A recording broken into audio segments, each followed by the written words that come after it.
9-cu siniflər üçün hazırladığım belə bir sınağa baxaq. Sınağı, məsələn, videonu dayandıraraq özünüz işləyib suallarını yenidən yoxlaya bilərsiniz və yaxud da ki, izahlarla bir yerdə ardıcıl olaraq izahlara baxa-baxa işləyə bilərsiniz. Başlayaq birinci sualdan. Bizə deyilir ki, M tək ədəddir, M də cüt ədəddir. Əgərlərin bizə dəyişənli şəkildə testlər verilibsə, dəyişənli ifadələrini işləməyin ən sadə yolu bundan ibarətdir ki, şərtə əsasən dəyişənlərə qiymət verməliyik. Məsələn, M tək ədədi deyirsə, M-ə özümüzdən hər hansı bir tək qiymət verəcəyik. Məsələn, ən kiçik tək ədədimiz 1-dir. M-in yerinə məsələn 1 təyin edirik. N cüt ədədi deyirsə, N-in yerinə özümüzdən cüt ədəd yazırıq, məsələn 2-nə. Biz indi deyir ki, müəyyənləşdirin görək hansı cüt ədəddir. Məsələn, A variantından başlayırıq. N üstəgəl 2 vurulsun M. Yəni 2 üstəgəl 2 vur 1 bizə verəcək nəyi? 4-dür. 4-ün özü cüt ədədi, deməli cavabımız olacaq nə? A variantı. Amma biz digər variantlarda yoxlayırıq. Məsələn, N üstəgəl M. 1 üstəgəl 2 nə eləyəcək? 3 eləyəcək. 3 tək ədəddir. B variantı çıxdı. N çıxılsın M. Yəni 2 çıxılsın 1. 1 eləyir, 1 də tək ədədir, C variantı olmayacaq. Deməli, cavabımız dəqiq olaraq hansı variantdır? A variantı. Qeyd etdiyim kimi, dəyişən tipli testləri işləmək üçün ən sadə yollar bizə verilmiş şərtə əsasən dəyişənlərə ədədi qiymətlər təyin etməkdir. Gələk ikinci suala. Bizə deyir ki, A və B ədədləri qarşılıqlı sadə ədədlərdir. A ilə B-nin əbobundan çıx A ilə B-nin əkobunu. Qarşılıqlı sadə ədədlərin ortaq vuruğu yalnız 1-dir və biz də əbob hesablayan zaman ortaq vuruqları götürdüyümüzdən qarşılıqlı sadə ədədlərin əbobu olacaq 1-ə bərabər. Çıxılsın. Əkobu isə ortaq vuruqları olmadığından onların hasilinə bərabər olmuş olacaq. Ona görə deməli, qarşılıqlı sadə ədədlərin əbobunu 1, əkobunu isə onların hasilə götürürük. Bu sual bizə açıq sual idi və cavabımız 1 çıxılsın A vur B şəklində olacaq. Gəlirik üçüncü çalışmaya. Üçüncü çalışmada bizə deyir ki, yarışda iştirak edən şagirdləri 5-5 qruplara ayırdıqda 2 nəfər, 6-6 isə böldükdə isə 1 nəfər kənarda qalır. Yəni bizə demək istəyir ki, şagirdlərin sayı elə bir saydır ki, 5-ə böldükdə qalıqda 2 alınır, 6-ya böldükdə isə qalıqda 1 alınır.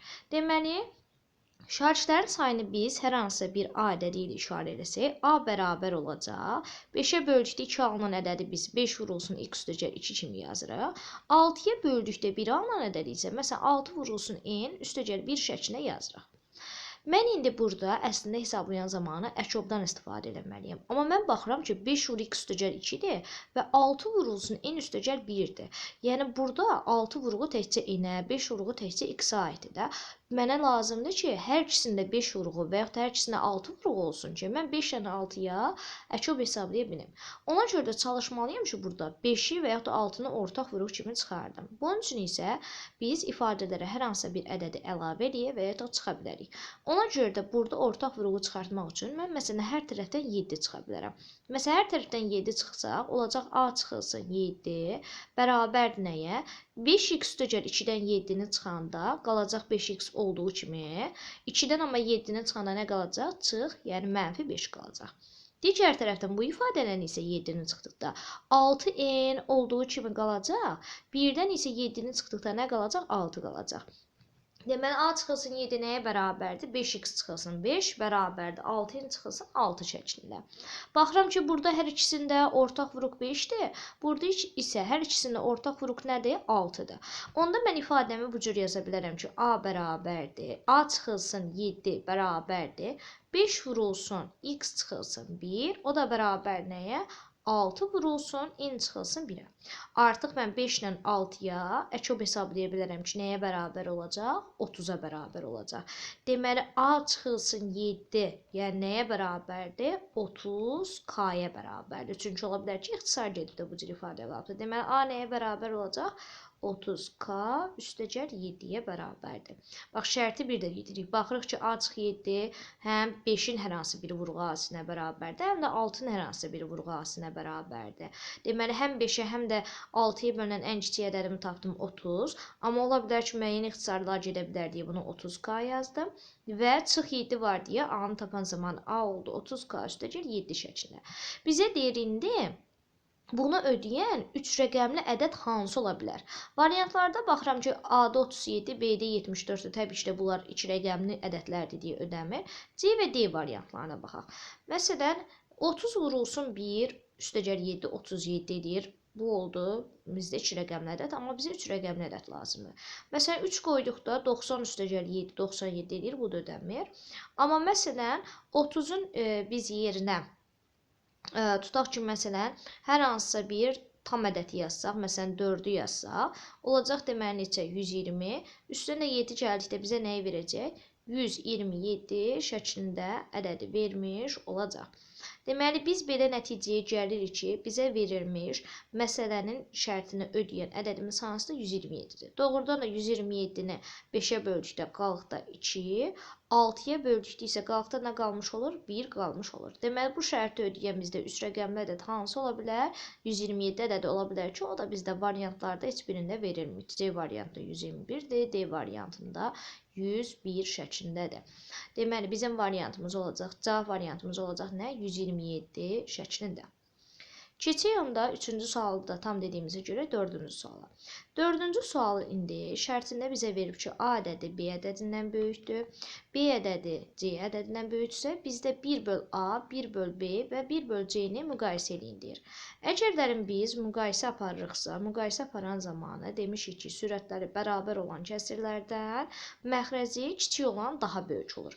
Bizdə də ən kiçik ədədimiz hansıdır? Ən kiçiyimiz C-dir. Deməli, ən kiçik C isə bunların arasında 1 böl C daha böyük olacaq. Çünki biz demişik ki, sürətləri bərabər olan kəsirlərdən məxrəci kiçik olan daha böyükdür. Ən kiçik ədədimiz də C olduğundan bunların içərisində ən böyük nə olacaq? 1 böl C olacaq. Deməli, birinci ədədimiz olacaq 1 böl C.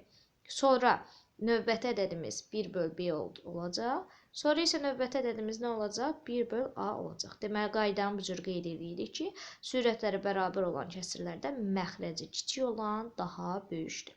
Bu da oldu 4-cü sualımızın həlli. Gəlirik 5-ci sualımıza. 5-ci sualımızda indi şərt bu cür verilibdir ki, 2 bölünsün 3də 1, kəsir xətti 2,5 çıxılsın 2-nin qiymətini hesablayın.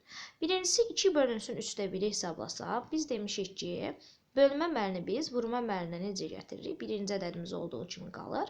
İkincinin sürətlə məxrəcin yerini dəyişir. Yəni 3 bölünsün 1 şəklində olur. O da bizə verir 3-ü. 2-nin 3-ə hasili bərabər olacaq nəyə? 6-ya.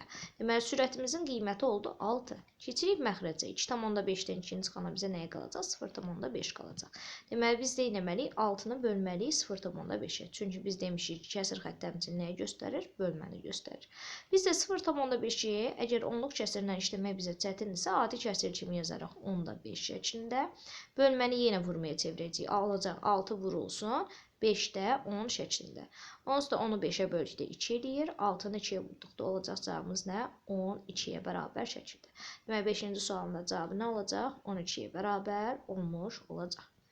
Gəlirik 6-cı sualın həllinə. 6-cı sualda bizə deyilir ki, bir işi Aysel 3 saata, Yağmur 5 saata görür. Onlar birlikdə işləsələr işin hansı hissəsini görərlər? Biz demişik ki, zaman məsələlərdir, işçi məsələlərdir. Bunlar zamanla tərs mütənasib asıllardır. Yəni, zamanla iş arasındakı əlaqə tərs mütənasibdir. Çünki hər hansısa bir işi bir nəfər yerinə yetirirsə, daha gec görə bilər. Amma məsələn, 2 nəfər bir yerdə bir işi görürsə, daha tez yerinə yetirə bilər. Yəni, insanların işçi qüvvəsinin sayı artdıqca sərf olunan zaman neyinir? Azalır. Ona görə də burada tərs mütənasib asılıq var. Ona görə də Aysel 3 saat işləyirsə, 1 saat işin 3də 1-ini görür. Yağmur 5 saat işləyirsə, 1 saat işin 5də 1-ini görür. Və bunları cəmləyirik. 3də 1 ilə 5də 1-i toplayan zamanı ortaq məxrəcimiz 15. Və sürətdə olacaq 5 üstəgəl 3, yəni 15-də 8. Deməli, onlar ikisi bir yerdə işləsələr, işin hansı hissəsini görərlər? 15-də 8 hissəsini görərlər. Bu da oldu 6-cı sualımızın həlli. Gəlirik deməli, növbəti sualımız 7-ci suallara. Adi onluq kəsirlə dövrü onluq kəsirlərin müqayisəsinə. Necə müqayisə edirik? Baxın, 3,4 verilib də bizə. 3,4 bu cür şəkildə qeyd edirik. Yəni, bizdə artıq demək istəyir ki, 4 rəqəmindən sonra yəni heç bir ədəd yoxdur. 3,4 isə bizə onu demək istəyir ki, 3,4-də 4-lər davam edir. Yəni, sonsuz sayda bu cür şəkildə davam edir. 3,4 dövrdə 4 isə yenə eyni qaydada. 3,4 yazırıq, yerdə qalan 4-lər davam edir. Biz indi deyir ki, bunların içərisindən böyük olanını seçin. Baxın, hər birinin tam hissəsi 3-dür. Onda birlər hissəsi 4-ə bərabərdir. Artıq %1-lərə keçdikdə burada artıq birbaşa A ədədi ələnir. Çünki 4-dən sonra heç bir rəqəm yoxdur. Amma burada 4-dən sonra 4-lər davam edir. Eyni qayda da burada. Yəni biz burada müşahidə edirik ki, B və C ədədləri eyni şəkildə davam edir. Ona görə də burada B və C ədədləri bir-birinə bərabər olur və bunların içərisində ən böyük hansı olmuş olur? Elə B və C ədədlərinin hər ikisi olmuş olur. Bu da oldu bizdə deməli 7-ci sualın izahı. Gəlirik 8-ci suala. 8-ci sualda bizə deyir ki, həm 3-ə, həm də 7-yə bölünən ən kiçik ədədlə ən böyük 2 rəqəmli ədədin əbobunu tapın. Həm 3-ə, həm də 7-yə bölünmək nə deməkdir? Yəni 21-ə bölünən ədədi tapmaq deməkdir. 21-ə bölünən ən kiçik ədədimizdə nə olacaq? 21 olacaq. 21-ə bölünən ən böyük 2 rəqəmli ədədimiz isə neçə olacaq? 84 olacaq. Bunu 21-in misillərini tapıb qeyd edə bilərik. İndi bizə deyir ki, 21 ilə 84-ə əbob hesabla. 21 ilə 84-ə isə əbob hesablasaq, biz demişik ki, bizə verilmiş ədədlərdən biri digərinə tam bölünürsə, əbob onlardan böyüyünə, əbob onlardan kiçiyinə, əbob isə onlardan böyüyünə bərabərdir. İndi isə burada əbob deməli nəyə bərabər olacaq? 84 21-ə tam bölünür deyə əbobumuz 21-ə bərabər olacaq. Çünki əbob axtaran zamanı bizə verilmiş hər iki ədədin ortaq bölənini tapmış oluruq. Ən böyük ortaq bölənini. Və 21-in də 84-ün də hər ikisində bölündüyü ən böyük ədəd nədir? 21-dir. Təbii ki, biz bunu sadə qruplarına ayırıb da hesablaya bilərik. Gəlirik 9-cu suala. 9-cu sualda bizə deyir ki, aşağıdakı ədədlərdən hansı 15-ə tam bölünür? 15-ə bölünməsi üçün bizə verilən ədəd həm 3-ə, həm də 5-ə tam bölünməlidir. 5-ə bölünməsi üçün son rəqəmi 5 ilə bitməlidir. Ona görə C variantı sıradan çıxır. Baxırıq digər variantlara. 5-ə bölünməsi üçün sonu 5 ilə bitməlidir. A, B, D variantlarının hamısının sonu 5 ilə bitir. Bəs deməli, birinci qaydamızı ki, hamısı ödəyirsə, biz deməli, ikinci olaraq nəyə ödətməliyik? 3-ə bölünməli. 3-ə bölünməsi üçün nə olmalıdır? Rəqəmlərinin cəmi 3-ə tam bölünməlidir. A variantına baxıram. A variantının rəqəmləri cəmləyirəm. Görürəm ki, 5, 5, 10. Onun üstə də 1 gəldim, 11. 11 3-ə bölünmür. A variantı getdi. B variantına gəlirəm. 1, 7, 5. Topladım deməli elədi 13. 13 də 3-ə tam bölünmür. B variantı getdi. D variantına gəlirəm. D variantı isə 2, 4, 5-i cəmləyirəm. 6 üstə gəl 5, 11. 11 də 3-ə tam bölünmür. Deməli, D variantı sıradan çıxdı. Deməli, mənim sınaqlarımda istifadə etdiyim sualların bir çoxunda ortaya çaşdırıcı suallar təyin edirəm ki, görək şagirdlərin diqqəti yerindədirmi? Bəzən şagirdlər cavab alınmayan halda hər hansı bir variantı özlərindən işarə edirlər. Bu sualda həmən çaşdırıcı sualların içərisindədir ki, 5-ə bölünmə əlaməti ödəsə də 3-ə bölünmə əlamətini ödəyən variant yoxdur. Ona görə də bu sualın cavabı yoxdur. Gəlirik deməli 10-cu suala. 10-cu sualda isə şərtimiz bu cürdür. Deyir ki, 134 ədədinin 5-ə bölünməsindən qalıqda alınan ədədin kubunu tapın. Deməli, biz birincisi 134-ü 5-ə bölməliyik. Biz bilirik ki, 134 5-ə tam bölünməyəcək, qalıq qalacaq. Natıman bölünmə əməliyyatıdır. 13-ün içərisində 5 olacaq 2 dəfə. 2-ni 5-ə vurduq 10. 13-dən 10-a çıxdıq. Qaldı 3. 4-ü aşağıya gətirdikdə 34-ün içərisində 5 olacaq 6 dəfə. Deməli, natamam qismətimiz 26 oldu. 26-nı 5-ə vurduqda bizə verir 130-u. 134-dən 130-u çıxdıqda qalığımız deməli nə olacaq? 4-ə bərabər olacaq. Bizə də deyir ki, qalıqda alınan ədədin kubunu tapan, 4-ün kubunu tapacağıq. Hər hansı bir ədədin kubunun da tapılması həmən ədədin 3 dəfə öz-özünə hasini tapılması deməkdir. 4-ün 4-ə hasini tapırıq 16. 16-nın da 4-ə hasini tapırıq. Cavab olacaq deməli nə? 64-ə bərabər. Deməli, 10-cu sualda isə cavabımız nə olacaq? 64 olacaq. Deməli, bizim birinci sualımıza cavab A variantı oldu. İkinci sualımıza 1 çıxılsın AB şəklində.